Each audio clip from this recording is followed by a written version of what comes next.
বাবার আগে সন্তানের বিদায়, মায়ের আগে সন্তানের বিদায়, দাদার আগে নাতি দুনিয়া থেকে বিদায়। আছে না নাই?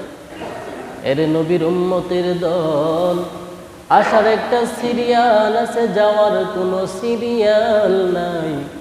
এই জন্যে সব সময় মৃত্যুর প্রস্তুতি নিয়ে থাকার জন্যে আল্লাহর নবী অর্ডার করেছেন। প্রত্যেক দিন মৃত্যুর কথা স্মরণ করার জন্যে বলেছেন। আল্লাহর নবী বলেন, বলে কোনো উম্মত যদি প্রতিদিন 20 বার করে মৃত্যুর কথা স্মরণ করে, বলে ওই বান্দাটা শহীদি মৃত্যু গ্রহণ করবে। শহীদি মৃত্যু কারে কয়? বলে বিনা হিসাবে তার জান্নাতের ফয়সালা। শহীদি মৃত্যু যার হবে, বলে তার কোনো হিসাব হবে না, বিগাইরি হিসাব, বিনা হিসাবে জান্নাতে ঢুকবে। এ মুসলমান ইমানদার, বলে এক বড় বাদশাহ, বড় লোক, পীর সাহেব হুজুরের কাছে মুরিদ হয়ে গেছে। মুরিদ তাকে সবক দিয়া দিছে, বলে তার আমল আখলাক তো ভালো না, নামাজ ঠিক মতে পড়ে না, রোজা করে না, বিভিন্ন গুনাহের সাথে জড়িত। বলে তাকে ডাক্তারের কাছে গেলে ডাক্তার রুগী দেখা বুঝতে পারে কোন ঔষধ তাকে দেওয়া লাগবে। এই কথা ঠিক না? ডাক্তারের কাছে রুগী গেলে ডাক্তার রুগীকে দেখাই বুঝতে পারে একে কোন চিকিৎসা দেওয়া লাগবে, কি দেওয়া লাগবে। পীর সাহেব হুজুর বললেন, বাবা আজকে থেকে তুমি প্রতিদিন 20 বার করে মৃত্যুর কথা স্মরণ করবা। বলে যেই বান্দাটা মৃত্যুর কথা স্মরণ করবে, ওই মৃত্যুর স্মরণ করনেওয়ালা বান্দা কখনোই গুনার সাথে জড়িত হতে পারে না। বলে যখন ওই বান্দাটা সুদ খাইতে যাবে, তোর মধ্যে যদি চিন্তা আসে, এই যে সুদের টাকা হাতে নিলাম, এই টাকা নিয়ে আমি ঘর পর্যন্ত পৌঁছতে পারবো, কোনো গ্যারান্টি নাই। আছে নাকি? কোনো গ্যারান্টি নাই। বলে তাহলে আমার হাতের মধ্যে সুদের টাকা থাকা অবস্থায় যদি মালাকুল মাউত এসে যায়, আমার কি উপায়? এরে নবীর উম্মতের দল, নামাজের টাইম হয়ে গেছে, বাজারে বৈশা বৈশা চার স্টলে আড্ডা দিতেছো, অথচ মুয়াজ্জিন ডাকতেছে হাইয়া আলাস সালাহ, হাইয়া আলাল ফালাহ, এসো কল্যাণের দিকে এসো, এসো ভালোর দিকে এসো। কিন্তু আমার মতো কপাল পোড়া চার স্টলে বৈশা রইলাম, চা পান করতেছে। যদি তার মধ্যে মৃত্যুর কথা স্মরণ থাকতো, আর যদি চিন্তা করতো এই মুহূর্তে নামাজের টাইম, আমি নামাজ পড়তে গেলাম না, এই সময়ে যদি আমার মৃত্যুটা এসে যায়, আমার কি উপায়? আমার কি উপায়? একজন মানুষ একজনকে ঠকাইতেছে, মিথ্যা কথা বলতেছে, সে যদি খেয়াল করে মিথ্যা কথা বলা অবস্থায় যদি আমার মৃত্যুটা এসে যায়, আমার কি উপায়?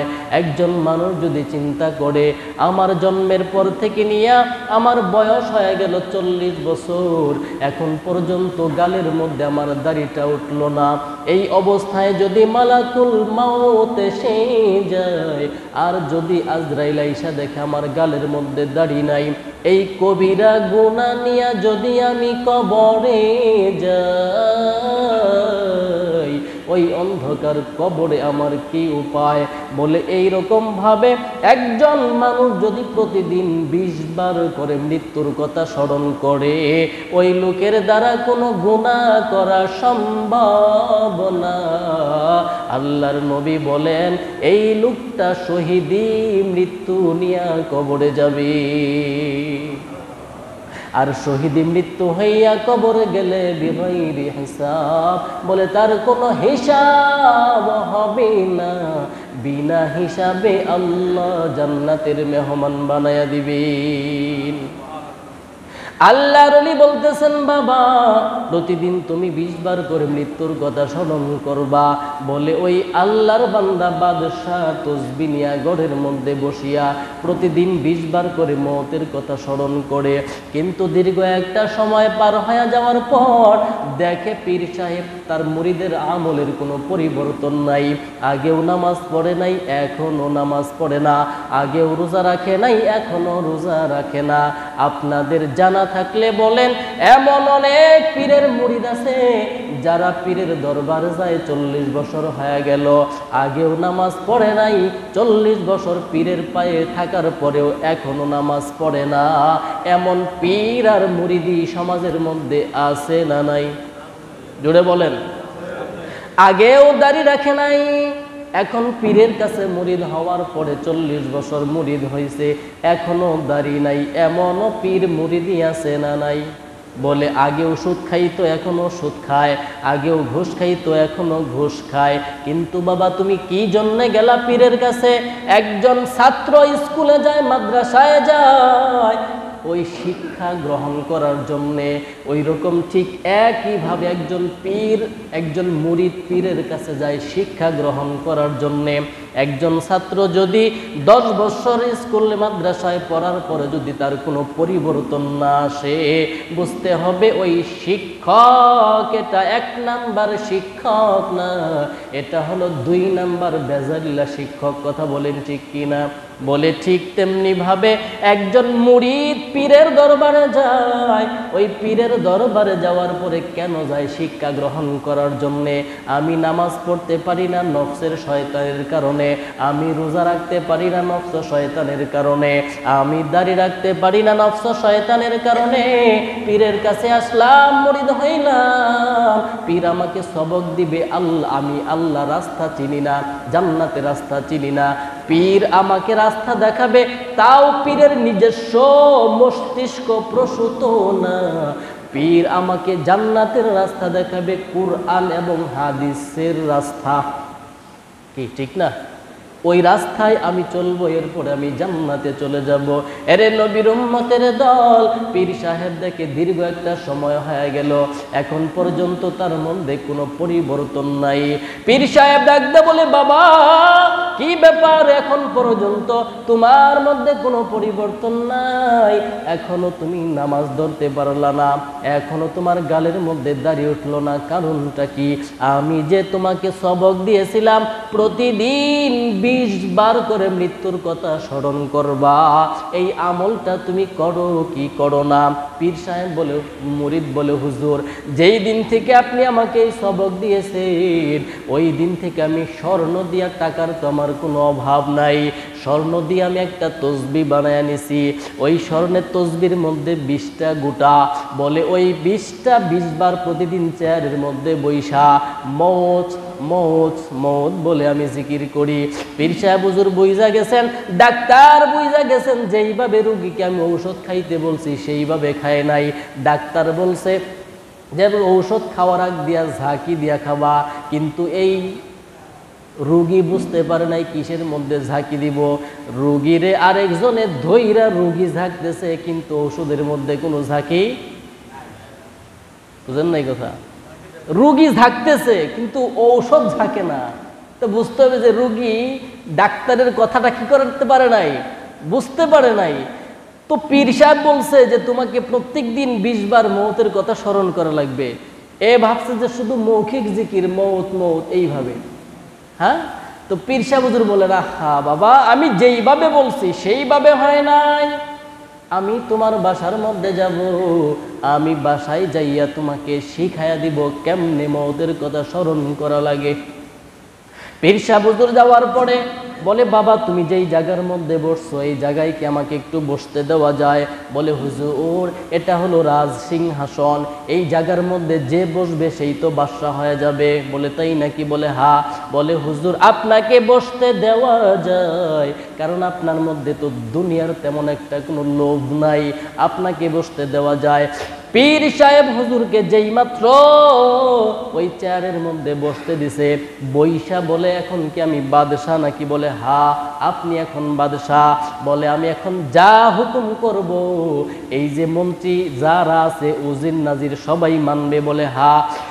বলে এই কথা বলতে দেরি পীর সাহেব হুজুর বলে জল্লাদ কই, তাড়াতাড়ি আয়, আমার এই বাদশাহ মুরিদটাকে তাড়াতাড়ি ধর, একে আমি মৃত্যুর হুকুম দিয়া দিলাম, একে হত্যা করে ফেল। বলে এই কথা শুনতে দেরি ওই বাদশাহ মুরিদটা কাঁপতে কাঁপতে জমিনের মধ্যে জ্ঞান হারাইয়া পড়ে গেছে। দীর্ঘ একটা টাইম যাওয়ার পর বলে এই বান্দাটাকে আবার শোনায়া দিছে, মৃত্যুর পরোয়ানা উঠায়া নিলাম, এটা তাকে কানে কানে শোনায়া দাও। বলে যেই মাত্র তার কানে কানে শোনায়া দিছে, মৃত্যুর পরোয়ানা উঠায়া নেওয়া হয়েছে। বলে ওই বাদশাহ মুরিদটা হুঁশ ফিরে আসছে, হুঁশ ফিরে আসার পরে ঝিম এখন পর্যন্ত ছাড়ে নাই। পীর সাহেব হুজুর বলে বাবা কি জন্যে তুমি এমন হঠাৎ করে জ্ঞান হারাইয়া বেহুশ হয়ে পড়ে গেলা? বলে হুজুর আপনি যেই জায়গার মধ্যে বসছেন ওই জায়গাটার মধ্যে বসিয়া যে যাই হুকুম করবে সেটাই পালন করবে। আপনি যখন আমাকে মৃত্যুর হুকুম করেছেন আমার আর বুঝতে বাকি নাই, আমি দুনিয়া থেকে এখন বিদায় হয়ে যাব। এই যে মৃত্যুর একটা ভয় আমার মধ্যে ঢুকছে, মৃত্যুর কথা আমার স্মরণ আসছে, এই জন্যে আমি জমিনের মধ্যে বেহুশ হয়ে পড়ে গেছি। আল্লাহর ওলি রাখতে বলে বাবা আমি যে তোমাকে প্রত্যেক দিন 20 বার করে মৃত্যুর স্মরণ করতে বলেছিলাম তার একবার মাত্র এখন হইল। সুবহানাল্লাহ বলে একবার হইল। এইরকম ভাবে 20 বার মৃত্যুর কথা স্মরণ করতে বলছি। এইভাবে যদি তুমি মৃত্যুর কথা স্মরণ করো তোমার দ্বারা কোনো গুনার কাজ করা এবং গুনার কাজের কাছেও যাওয়া সম্ভব না। মুসলমান ইমানদারেরা এই জন্যে আসছি দুনিয়াতে, এটা থাকার জায়গা না, দুনিয়া থেকে বিদায় হওয়া লাগবে। আল্লাহ বলেন কুল্লু নাফসিন যায়িকাতুল মাউত, প্রত্যেকটা প্রাণীর মৃত্যুর স্বাদ আস্বাদন করা লাগবে, মরাই লাগবে। কারণ এক সময় এই জমিনের মধ্যে বড় বাহাদুরি করছে, বড় ক্ষমতার দাপট দেখাইছে ফেরাউন, আজকে তার অস্তিত্ব নাই। এই জমিনের মধ্যে বড় দাপট দেখাইছে, বাদশাহী করছে নমরুদ, কোনো অস্তিত্ব নাই।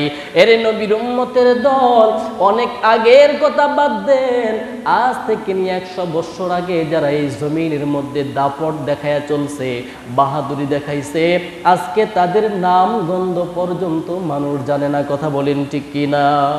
এই যে আমরা এখন যারা আছি এর নবীর উম্মতের দল, এই জন্য আজকে তো আমরা মৃত্যুর কথা ভুলেই গেছি। ওয়াজ মাহফিলে যাই হাসাহাসি, জুমায় বয়ান হয় হাসাহাসি, কিন্তু আজকে আমাদের ভিতরে কান্না নাই, কান্না নাই, মৃত্যুর কথা স্মরণ আসে না রে বাবা। এই যে আমি আসার পরে এই কয়েক বছরের মধ্যে এই এলাকা থেকে যারা এরকম জুমার বয়ান শুনে